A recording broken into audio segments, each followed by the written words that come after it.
We possess the most sophisticated tools for moral self-correction ever designed, yet we operate a global apparatus that consistently bypasses them. We drafted the legal framework for universal human rights. We mobilized entire populations to abolish the global slave trade. The peak of this self-corrective capacity is visible in this photograph from Nuremberg. This is a civilization constructing an international courtroom for the explicit purpose of indicting its own systemic failures.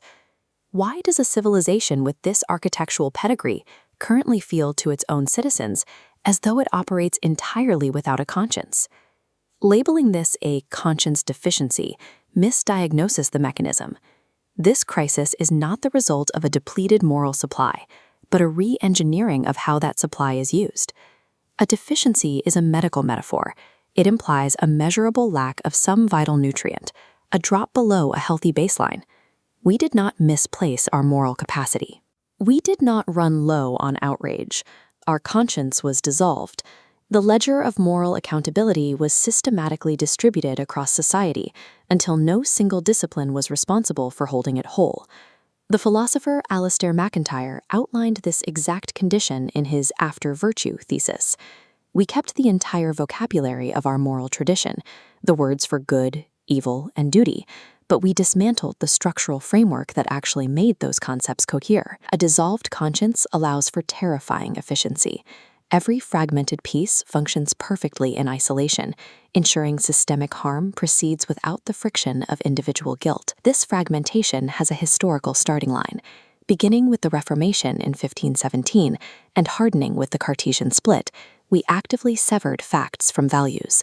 This diagram illustrates an architectural model of the West, the square.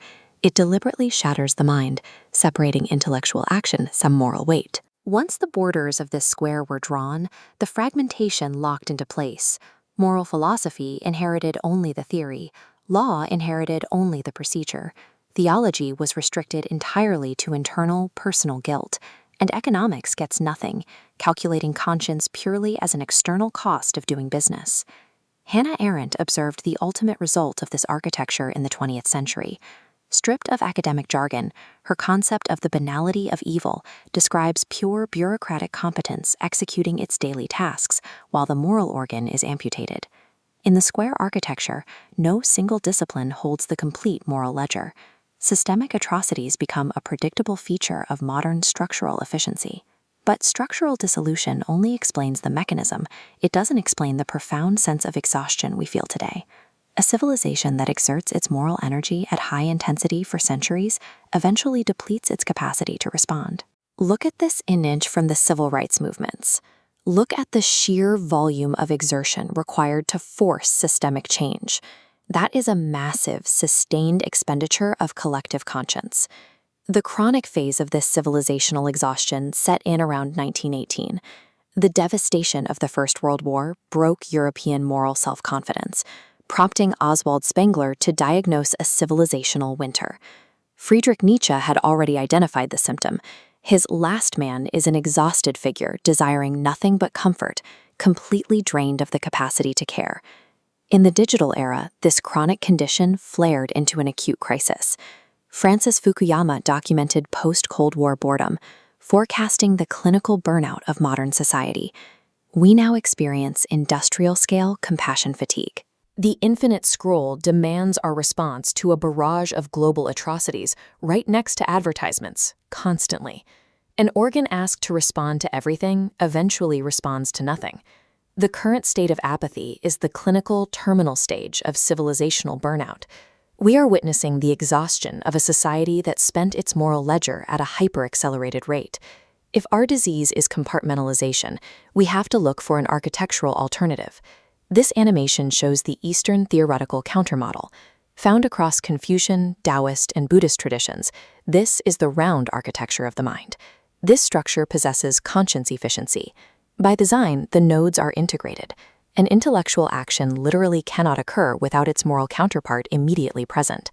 The Ming Dynasty philosopher Wang Yangming defined this perfectly with his concept of liangji, or innate knowing.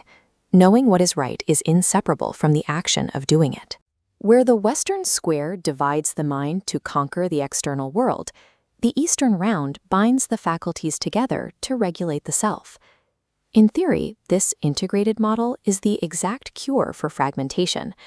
But theoretical elegance has to survive contact with reality. Intellectual accountability requires symmetry. We have to apply the exact same critical lens to all powers, including Beijing. The first discipline we must apply is separating a civilizational architecture of mind from the conduct of the government that inherits it.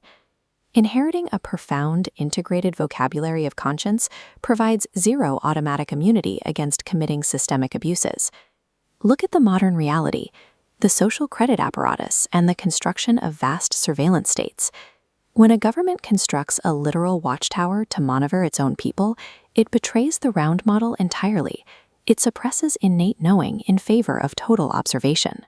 This complicates the geopolitical anxiety currently gripping the West, as it watches the massive economic and military rise of an ascendant Chinese state. This brings us to the second discipline. Strength does not equal virtue. A rising military and a booming economy are evidence of raw power, not of conscience sufficiency. Assuming that state power indicates moral superiority is the exact logical error of the compartmentalized square. Romanticizing the East requires us to make that error in reverse. We are left with a dangerous question. Will the pressure of a rising rival finally force the West to integrate its own conscience? History tells us that civilizations reform under the pressure of rivalry far more predictably than they do under quiet reflection. But here is the final discipline. Rivalry is not awakening. If conscience is switched on only because a competitor grew strong, it is simply threat response wearing the mask of virtue. The most likely outcome of this geopolitical pressure is a technology and security arms race. We will double down on the exact compartmentalized systems that caused the dissolution in the first place. The symmetric indictment cuts both ways. The West engineered great legal architectures for moral accountability in human history, but conveniently forgets to sit in the defendant's chair. The East cultivated the deepest philosophical tradition of innate moral action, yet continues to fortify the watchtower. Neither civilization is the pure round to the other's square. Both inherit the round, and both chose to build the square. Our actual challenge is recovering moral integration against the global machineries we built specifically to bypass it.